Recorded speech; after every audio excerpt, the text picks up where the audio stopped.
test namin yung XR150L ni Sir. Okay, Sir, buhay. Yan. So, yung park light. Yan. Park light buhay na agad pag binuhay yung yung susi. Then, headlight, Sir. Yan. Okay. So, patay headlight. Okay. Tapos, mini driving light, low. Yan. Yan, low. Then, high. Yan. Tapos, busina. Yon.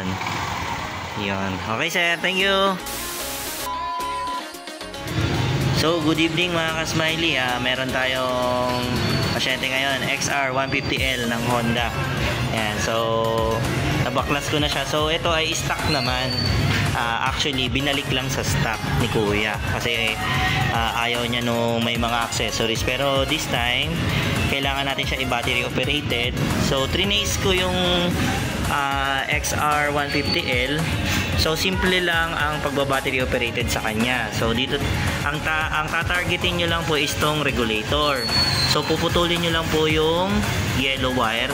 Then, automatic yan. Fast charge na siya. Tapos, yung naputol na yon, yun na po yung gagawin yung battery. Automatic yan. Lahat yan. Panel gauge, headlight, park light, tapos park light sa likod at saka plate light. Lahat po yan automatic. Bit-bit na nitong yellow wire na yan sa regulator. Ngayon, i-tap nyo yan, gumawa kayo ng relay, tapos yung 87 dito nyo itatap, yung pinagputulan nyo. So dito nyo siya itatap. Automatic yan, bit-bit nya na lahat. So ngayon, dito tayo maglalagay ng relay sa compartment nya. Dito tayo maglalagay. So ito yung pinakamagandang pwestuhan ng relay nya para malinis at maayos. So simple lang, wala na tayong puputuling yellow wire sa stator dahil wala siyang yellow wire. So dito lang, putulin nyo lang po yung sa regulator, automatic, ilipat nyo sa 87 na battery operated, then automatic itong XR150L nyo ay battery operated na agad yan. Okay. So i-install lang pala natin siya ng Lumina Pro. Ayan, tsaka Lumina Pro 3-way switch, tapos lalagyan natin ng relay ang kanyang busina. Okay. Madaling araw na tayo natapos. So ito yung ating XR 150L, Honda XR150L. So ang ano ba mga pinakabit ni Sir dito? So umpisa muna tayo sa battery. Okay, so sa battery side nagdagdag tayo ng negative dito papunta dito sa body ground. Ayan. Then yung body ground papunta na yan dito sa mga harness natin. So ang ginawa ko dito, naglagay tayo ng hose, another hose dito, tapos papunta nandito yung nakapwesto yung relay natin. Ayan. So ganyan ang setup ng relay natin. So isang Bosch relay at saka isang black na relay na para sa busina. Ayan. So dito yung fuse natin, dito na tayo kumuha ng positive sa lagayan ng starter relay. Ayan. Yung connected lang dito diretso, tapos dito para pag nagtatanggal kasi ng battery, ito na lang, single na lang. So sa negative lang na iba, pero okay lang naman wala ito. Tapos fuse box sa horn 10 ampere lang kasi ito lang naman ang horn ni Sir, isa lang, 10 ampere sa horn. Tapos sa all lights relay natin is 15 ampere. Yan, so 15 ampere. Okay, tapos tinanggal ko na yung yellow wire dito sa regulator natin para maging battery operated tayo. So pakaputol ko ng yellow wire dito, tumakbo na yan dito sa relay, then 87. Yan.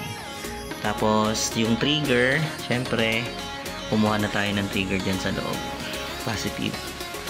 Tapos nagpalit tayo ng flasher relay para sa magkaroon ng hazard si Sir. So dito hazard to sa left side, hazard. Lumina Pro 3-way switch para sa kanyang high beam, low beam na mini driving light. Ito naman ay patayan ng kanyang headlight. So negative lang ang pinapatay nito. Negative trigger lang para mamatay lang agad yung headlight. So ganito ang setup natin. Yung ballast natin ng mini driving light, dito lang natin siya nilagay sa ibabaw kasi maluwag to. Ito lang area na to dapat maluwag siya dahil dito yung headlight natin. So ayan, dito yung H4, tapos spark light nya, then ito yung switch ng headlight negative, so minodify ko na yan. Tapos ito yung ating hazard socket. Ayan. Sa loob ng wire na to meron ditong diode. Ayan. Tapos yung panel gauge natin, nilagyan din natin ng diode to para sa hazard. Ayan. Tapos nag-abang na ako kay sir dito ng voltmeter or charger. Bahala na si sir, positive negative na yan para sa cellphone niya, para hindi na tayo magbabaklas ulit. So yan, Lumina Pro. Tapos nag-abang tayo dito ng isa pang horn wire, para gusto kasi ni sir dito mag setup ng horn para dalawa. Ayan. So may horn wire na dito, babaklasin lang ko ni sir para okay na. So yun lang mga ka-smiley. Ayan. So babalik ko na yung kaha.